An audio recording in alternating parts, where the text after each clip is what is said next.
Well, it's another Wednesday and we meet again. And they've got the same kind of setup across our area this evening into the morning hours we saw a week ago. But there's one big exception.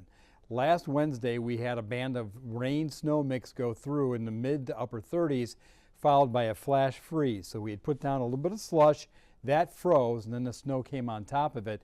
And the only way they could get rid of that was spreading salt throughout the entire area. This is a little different because we're going to get snow on top of a ground that is pretty close to freezing.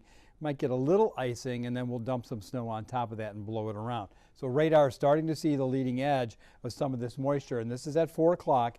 But here's the band. That's the cold front. That's what gives us that burst of snow mid-evening hours. We're talking about basically between 7 to the west and 9 o'clock to the north. The Weather Service has still our counties under winter weather advisory till 7 a.m. and of course heavier snows till 7 p.m. tomorrow on the west side. And the reason that comes so far inland is because our winds are going to turn to the west and drive those lake effect snow bands inland. There was one this morning up near the town of Hart, 9 inches of snow in a short period of time with one snow band. Now we don't expect that. We're not that close to the lake. But you can see some of the snowfall totals in the overnight, and the first laying down of the snow is about 1 inch or 2.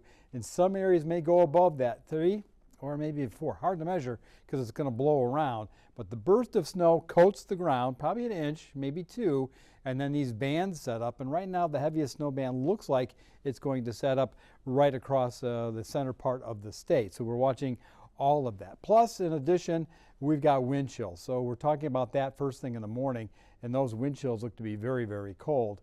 Readings out there are going to be at the freezing mark when the snow hits, and you can see the numbers already are at that. But the wind chill readings by morning will be running between 0 and 10 below, and that's up to about 9 o'clock, and winds continue all day, so the wind chill stays single digits. All the snow, for the most part, is going to be laid down this evening, and with the snow bands overnight.